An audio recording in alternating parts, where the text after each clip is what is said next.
Good morning class. Unit 5 invertible matrix and linear equations का topic है रेखिक समीकरण निकाय का हल।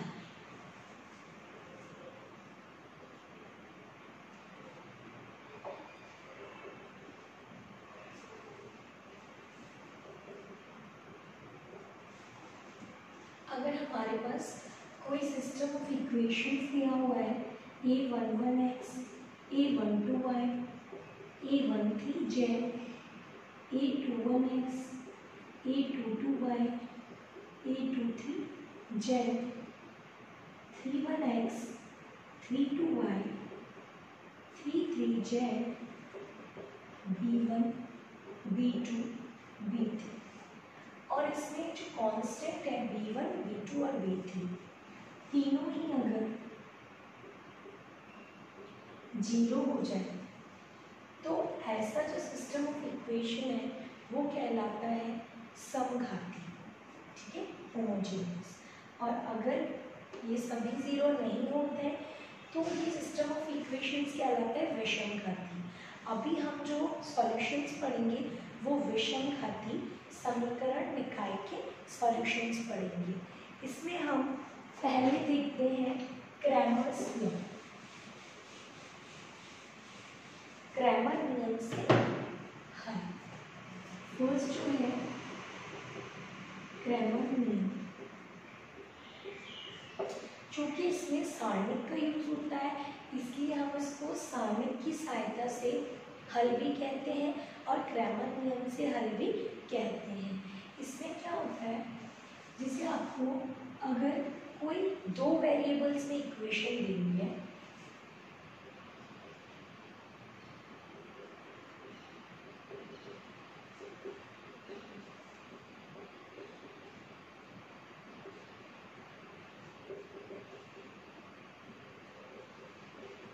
अगर आपको कोई इक्वेशन दी हुई है a1x b1y c1 a2x b2y c2, तो इसमें आपको क्या देखना है, सबसे पहले तो हम देखते हैं कि del del one del two ये क्या होता है।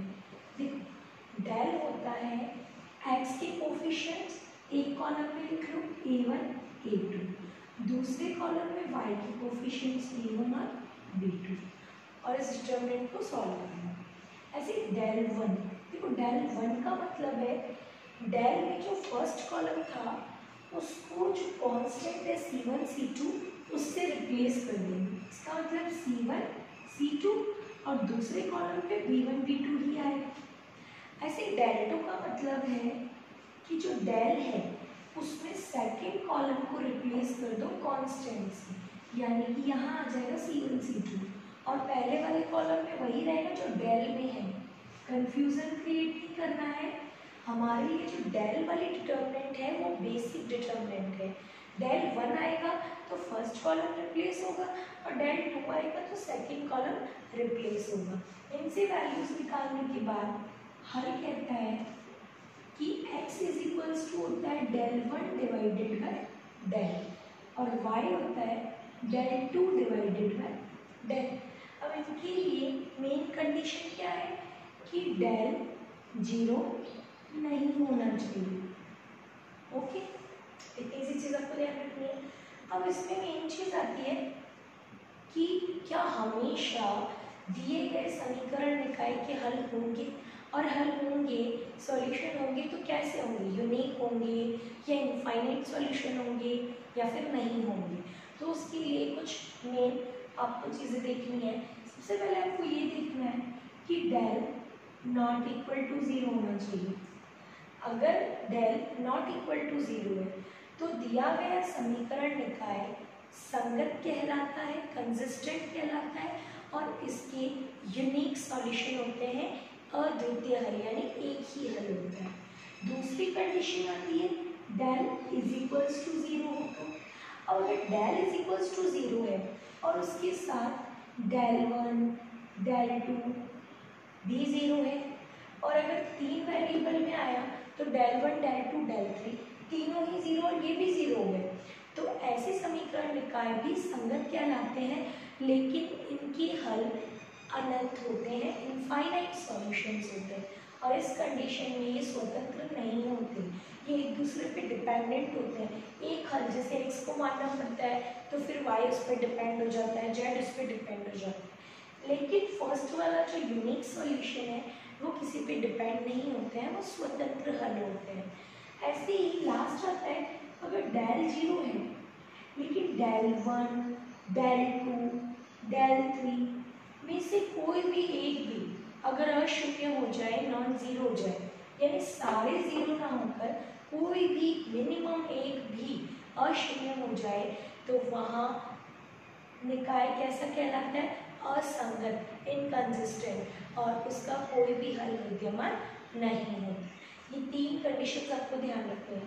डेल नॉट इक्वल टू 0 तो निकाय संगत और हल अद्वितीय, डेल इज इक्वल्स टू 0 और उसके बाद डेल 1, डेल 2 यानी कि जितने भी आ रहे हैं वो सभी 0, तो हल अनंत होगा, स्वतंत्र नहीं होगा और इसके अनंत हल होंगे और संगत होगा। और लास्ट में डेल 0 है लेकिन डेल 1, डेल 2, डेल 3 में से कोई भी एक अशून्य हो जाए, हो सकता है सारे के सारे अशून्य हो, लेकिन मिनिमम अगर एक भी अशून्य हो जाता है तो वो निकाय असंगत कहलाएगा और उसका कोई भी हल विद्यमान नहीं होगा। अब हम इसमें कुछ चेक करते हैं। देखो, अगर तीन वेरिएबल में आ गया तो क्या डिफरेंस होगा? डेल 1, डेल 2 के साथ डेल 3 भी आ जाएगा। मान लो यहाँ पे मैंने इसको तीन वेरिएबल में कन्वर्ट कर दिया, दो चरों की जगह क्या हो गया?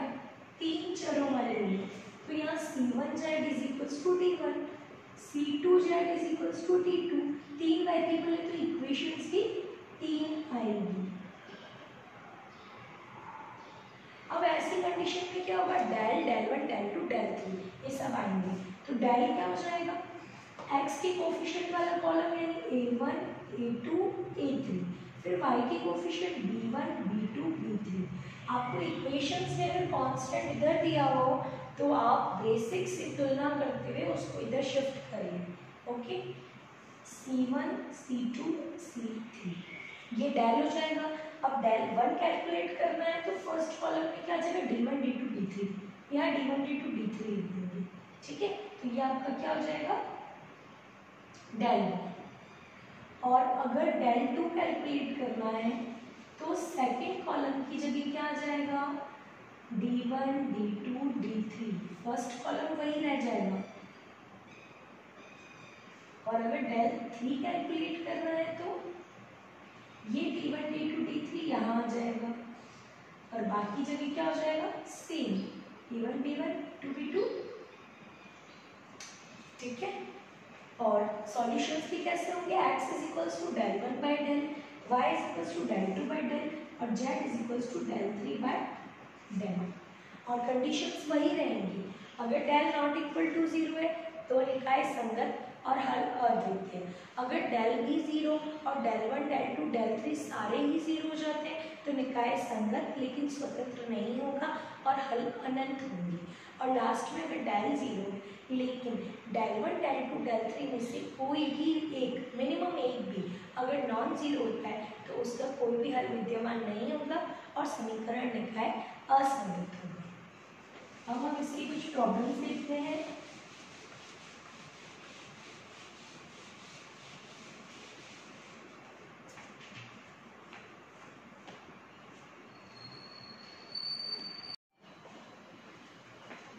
एक्सरसाइज 5.2 का क्वेश्चन नंबर 7 है, क्रैमर नियम से हल ज्ञात करनी है, जिसमें आपको इक्वेशंस दी हुई है।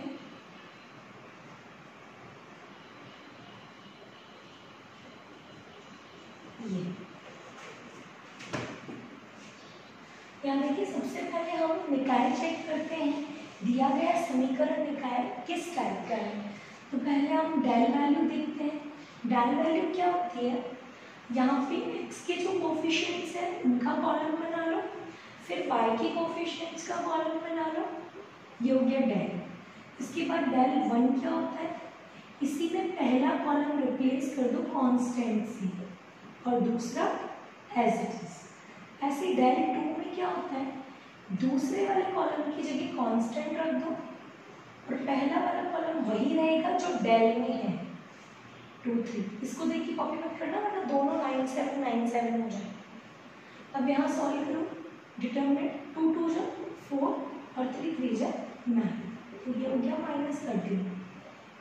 9 2 जो 18, 7 3 जो 21, माइनस का 39 और ये हो गया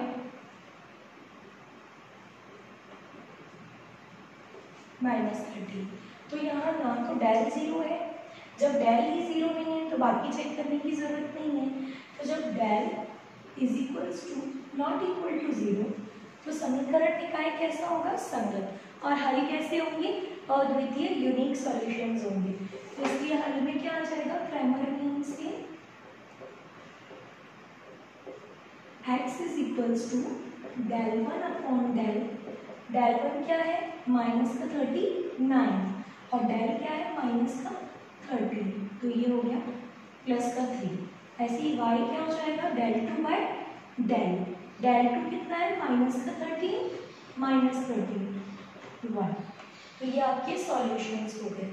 ऐसे ही अब हम देखेंगे अगर हमें 3 वेरिएबल और 3 इक्वेशन दी हुई है तो उसको कैसे सॉल्व करेंगे।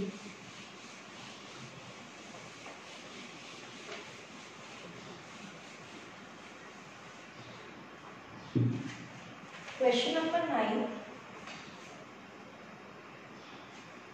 इसका फर्स्ट है x + 2y + 4z is equals to 16, 4x 3y 2z is equals to 5 and 3x - 5y + z is equals to 4।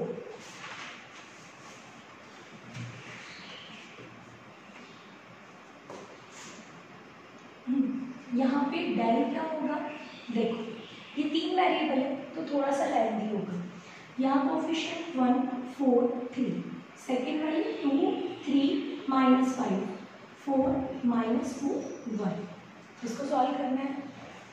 Del 1 first column replace हो जाएगा कांस्टेंट से 16 5 4, सेकेंड और थर्ड एज इट इज। ऐसे del 2 क्या हो जाएगा, del वाले में फर्स्ट तो वही रहेगा, सेकेंड वाला रिप्लेस हो जाएगा 16 5 4 और थर्ड में 4 -2 1। ऐसे ही डेल 3 क्या होगा, डेल में 2 कॉलम तो एज इट इज हो जाएंगे और थर्ड वाले की जगह 16 5 4।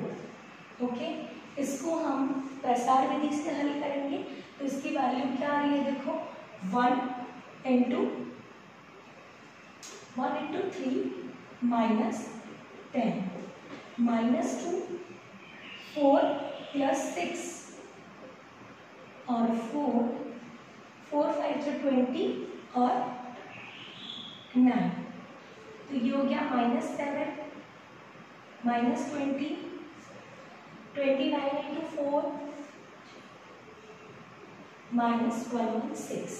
तो ये 110 130 130 136 एंड 143 -143। इसी तरीके से सेकेंड वैल्यू भी कैलकुलेट करेंगे।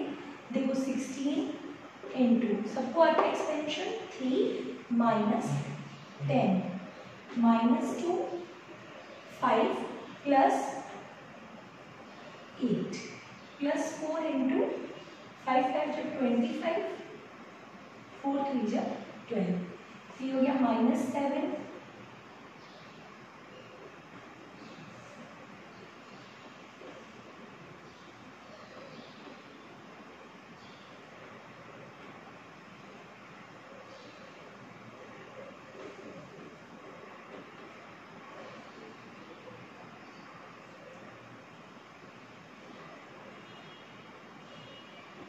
4 8 6, चलो 2 8 6।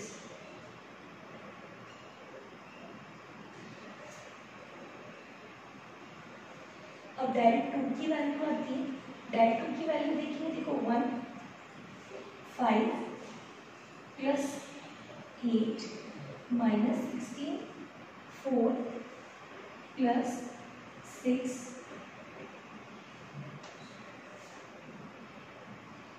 3 हो गया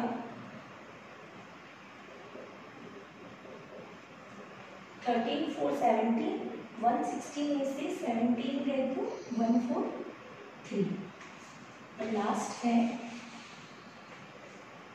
1 इंटू 3 4 जा 12 प्लस -2 और प्लस 16 इंटू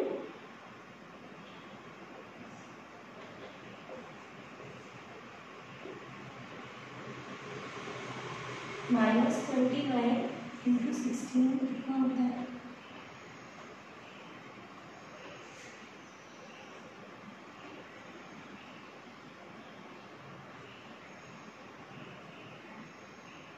464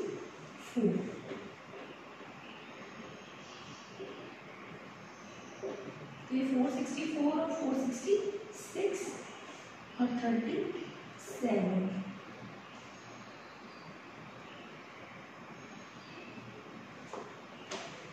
फिर आपके डेल 3 आ गया 429। ओके, ये वैल्यूज हमारे पास। यहाँ डेल नॉट इक्वल टू 0, इसीलिए समीकरण निकाय जो है वो कैसा होगा, समीकरण निकाय होगा संगत और इसके हल होंगे अद्वितीय। ठीक है, तो यहाँ वैल्यूज देखने के बाद हम देखते हैं, देखो डेल 1 अपॉन डेल ये तो क्या होता है x, x is equals to del 1 by del, तो डेल 1 क्या है 286 और यहाँ है 143, तो इसकी वैल्यू क्या होगी 2। इसी तरीके से डेल 2 बाय डेल करेंगे तो y आ जाएगा 143 143 1, ओके, x आ गया 2 y 1 और z क्या हो जाएगा डेल 3 डिवाइडेड बाय डेल, तो इसका मतलब ये हो जाएगा 3। ओके, तो आपके सॉल्यूशंस आते हैं 2 1 एंड 3।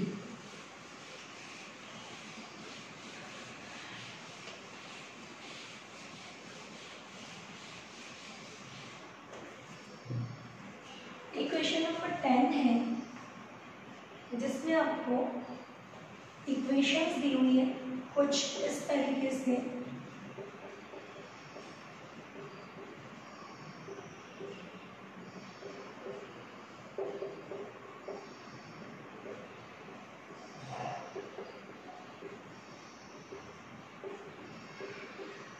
देखो इसको कैसे सॉल्व करना है।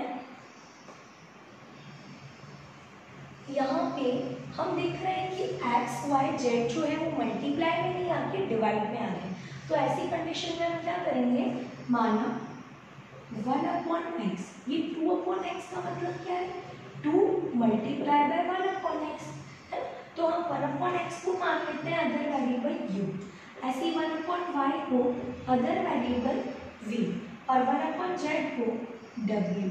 तो ये मानने पर हमारा जो सिस्टम ऑफ इक्वेशंस है वो किस फॉर्म में आ सकता है, देखो 2 इंटू यू 3 इंटू वी और 10 इंटू डब्ल्यू इज इक्वल्स टू 4, इस पर कोई इफेक्ट नहीं पड़ेगा। ऐसे यहाँ 4 into u 6 into v 5 into डब्ल्यू और ये 6u 9v minus 20w is equals to 2, तो ये नया सिस्टम ऑफ इक्वेशंस बन जाएगा जो u v w है। अब इसके बाद अगर हम सॉल्व करेंगे तो हमारे पास जो वैल्यू आएगी वो एक्स वाई जेड की ना आके पहले किसकी वैल्यू आएगी u v w। Okay, u v w की वैल्यू आने के बाद में ये पूरा प्रोसीजर सेम रहेगा जो इससे पहले वाले क्वेश्चन में किया।